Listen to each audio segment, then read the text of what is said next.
ce matin. C'est vraiment une joie immense pour moi d'être là parmi vous et d'avoir aussi cette grâce de dispenser la parole de Dieu. Vous savez, nous aurons le temps d'expliquer à tout le monde qu'est-ce qu'une église, la signification d'une église, la signification aussi des ministères, parce que souvent on nous parle des serviteurs de Dieu. Merci. On nous parle souvent qu'il y a un pasteur, il y a un évangéliste dans une église, il y a un docteur, il y a un apôtre, il y a un prophète, il y a des anciens, il y a des diacres, il y a des diaconesses. Des fois ça nous dépasse. Amen. Des fois on n'arrive pas à comprendre toutes ces choses alors que nous sommes des chrétiens. Nous faisons partie de l'église. Aujourd'hui même, nous voyons que des fois, quand on pose la question à un chrétien, est-ce que tu peux m'expliquer la signification d'un pasteur? On voit même qu'il y a des chrétiens qui n'arrivent même pas à répondre.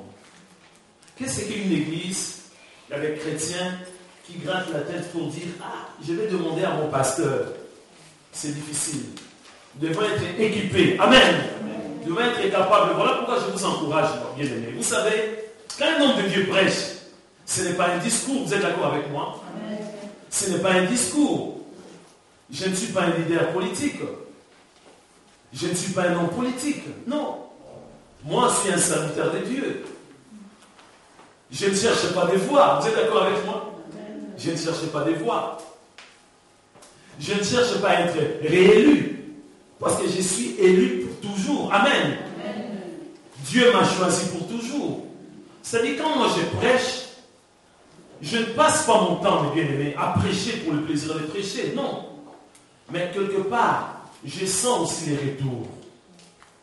Et j'ai vite compris que parmi nous, il y a beaucoup de bien-aimés qui n'arrivent pas à comprendre la parole de Dieu. Vous êtes d'accord avec moi? Amen. Dieu te parle aussi qu'il y a beaucoup de chrétiens qui n'arrivent pas à méditer la parole de Dieu. Il y a des chrétiens qui n'ont pas le temps de méditer la parole de Dieu. Ça, c'est grave, bien-aimé. Vous savez, il y a un verset biblique dans la Bible qui dit « Mon peuple périt faute ». Oh là là là là là. Faute de bien de ce monde. Mon peuple périt faute des finances, c'est ça. Mon peuple périt faute des connaissances. Nous avons besoin de la méditation de la parole de Dieu. Nous avons besoin, bien-aimés, de cette parole, de cette nourriture spirituelle, bien-aimés. Il y a toujours un retour, bien-aimé. Je l'ai dit, je le répète, bien-aimé. Si tu n'arrives pas à comprendre la parole de Dieu, l'homme de Dieu est là. Amen. La porte de cette église est ouverte dans la semaine, bien-aimé. Tu peux venir prier ici. Tu peux venir ici, bien-aimé, pour méditer la parole de Dieu, bien-aimé. Je le répète encore, ce n'est pas un discours. Mais je suis en train de dispenser la parole de Dieu, bien-aimé. Vous êtes une terre fertile, bien-aimé. Amen. Vous n'êtes pas une terre rocailleuse, bien-aimé, non. Mais vous êtes une terre fertile pour produire des fruits, bien-aimé. Amen. C'est-à-dire, il faut recevoir la parole de Dieu. Bien-aimé, si tu as du mal à acheter une Bible, il faut venir me voir après le culte, bien-aimé. Amen. Un chrétien doit avoir sa Bible. Un chrétien doit avoir un cahier, un stylo. C'est très, très important, bien-aimé. J'insiste là-dessus. Je suis en train de vous dire des choses que je n'ai pas préparées. C'est le Saint-Esprit qui vous parle. Amen. Amen. Si pour toi, un cahier coûte tellement cher, tu vas venir me voir après le culte. Je vais t'offrir un cahier. Si le prix d'un stylo dépasse le prix d'un pain, alléluia, tu viens me voir bien aimé après le culte, je vais t'offrir un stylo. Nous avons besoin d'une Bible, d'un cahier, un stylo. Amen. Quand l'homme de Dieu dispense la parole de Dieu, tu dois noter, bien aimé. Amen. Le parole s'envole. Amen. Et les écritures aussi s'envolent, c'est ça. Les écrits restent. Si tu n'écris pas, bien aimé, tu ne vas rien comprendre pour la parole de Dieu. Comment ça se passe? Ça se passe dans les écoles, bien aimés. À l'école primaire, vous n'avez pas de cahiers? Au collège, il n'y a pas de cahier? Il n'y a pas de livre? Il n'y a pas de cahier?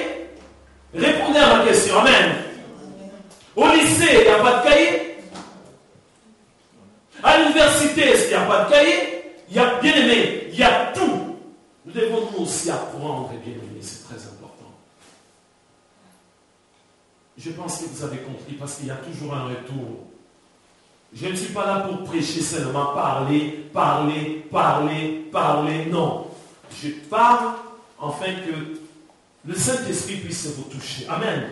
Afin que vous puissiez comprendre la parole de Dieu et grandir. Amen. Un enfant qui mange bien, cet enfant va grandir. Amen.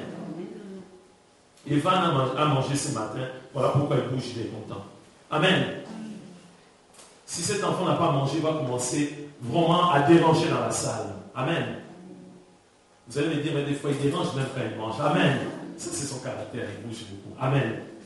Donc, les bien-aimés, nous devons apprendre aussi. Alors, le thème de ce matin, avant de donner le thème de ce matin, nous allons lire d'abord quelques versets. Matthieu chapitre 12, versets 46 jusqu'à 50. Matthieu chapitre 12, versets 46 à 50. Vous y êtes? Vous y êtes? Amen. J'ai lu mes bien-aimés. Comme Jésus s'adressait encore à la foule, voici sa mère et ses frères qui étaient dehors cherchèrent à lui parler. Quelqu'un lui dit, voici ta mère et tes frères sont dehors. Ils cherchent à te parler. Mais Jésus répondit à celui qui les lui disait, qui est ma mère et qui sont mes frères? Puis, étendant la main sur ses disciples, il dit, voici ma mère et mes frères. Car quiconque fait la volonté de mon Père qui est dans les cieux, celui-là est mon frère et ma soeur et ma mère. Amen. Est-ce que vous avez compris ces passages? Vous pouvez expliquer ça à quelqu'un? Vous êtes capable d'expliquer. Si quelqu'un vient vous poser la question, pourquoi Jésus a répondu de cette manière, vous êtes capable d'expliquer à la personne? Amen. Oui, mais c'est un peu compliqué. Moi, je peux vous dire quelque part, c'est comme si Jésus a lâché une bombe. Mais oui, les bien-aimés. Vous me dites oui. Mais vous savez, ce verset a créé tellement de problèmes dans le monde. C'est quelques versets. A créé tellement de problèmes dans le monde. Vous allez me dire, mais c'est simple, c'est facile. Je vais expliquer les chrétiens, pour les chrétiens, c'est ça la famille. Mais ça crée tellement de problèmes. Voilà que Jésus, les bien-aimés, tout le monde, à cette époque-là, les gens savaient très bien que Jésus avait une mère. Vous êtes d'accord avec moi? Jésus avait des frères, Jésus avait un père. Mais oui. Car quand Marie, la mère de Jésus, était enceinte, tout le monde savait. Auparavant, son ventre était plat. Amen. Et petit à petit, les gens ont compris que Marie était en grossesse. Les gens ont compris. Ils ont vu naître cet enfant, Jésus. Amen. Il n'était pas sorti des arbres. Alléluia. Jésus n'était pas sorti des arbres. Jésus n'était pas sorti de nulle part. Jésus avait une mère. Son Père, c'est le Dieu Tout-Puissant. Alléluia. La conception même de Jésus était une conception, bien aimée, divine. C'était une conception miraculeuse. Mais vous êtes d'accord avec moi? Mais oui. Mais tout le monde savait que Jésus avait aussi des frères. Jacques était son frère. Jude était aussi son frère. Tout le monde le savait. Tout le monde savait très bien que Jésus au moins avait, bien aimé, même si Joseph était son père adoptif, bien aimé, mais c'était son père. Amen. Mais oui. Parce que c'est Joseph qui avait élevé Jésus. C'est lui qui prenait soin de Jésus, bien aimé.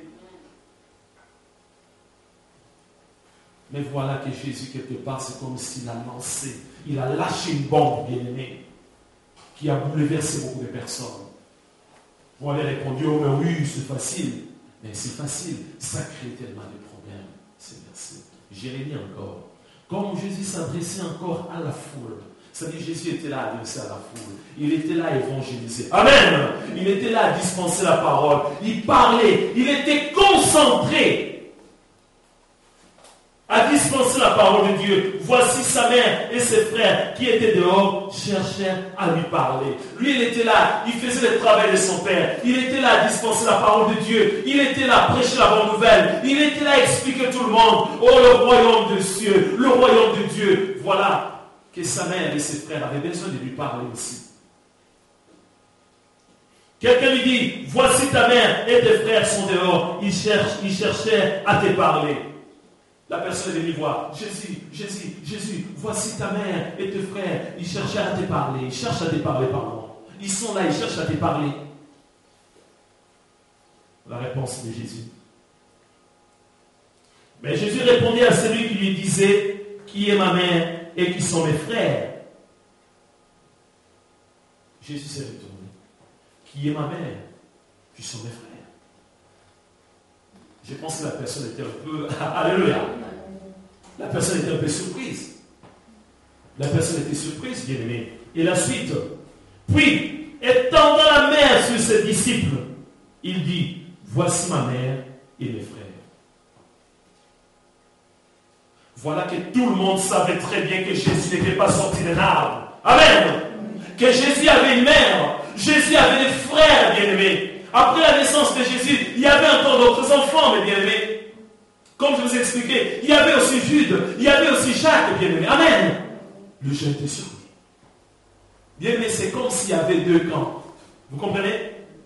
Il y avait un camp, là où il y avait, bien-aimés, la mère de Jésus, là où il y avait aussi, mes bien-aimés, le frère de Jésus, un autre camp, là où il y avait des disciples.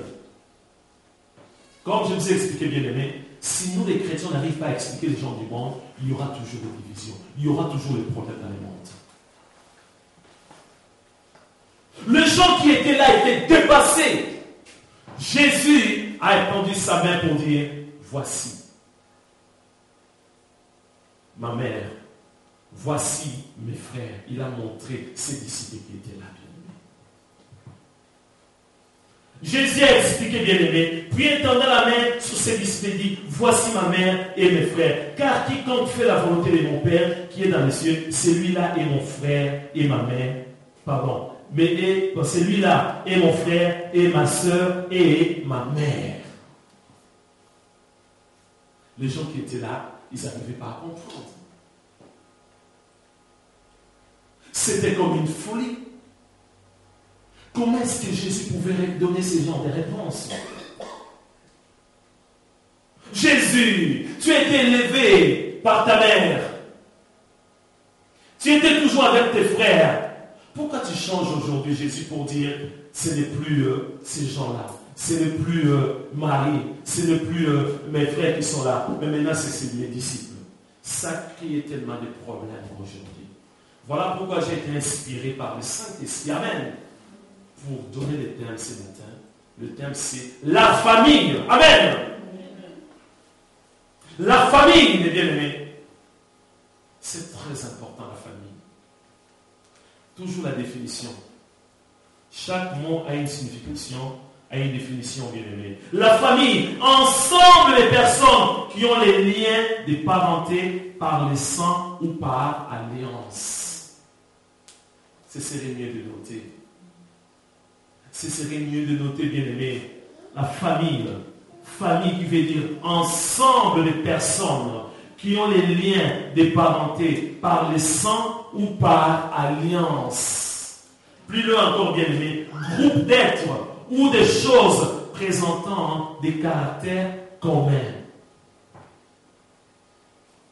Famille, groupe d'êtres ou des choses présentant des caractères communs.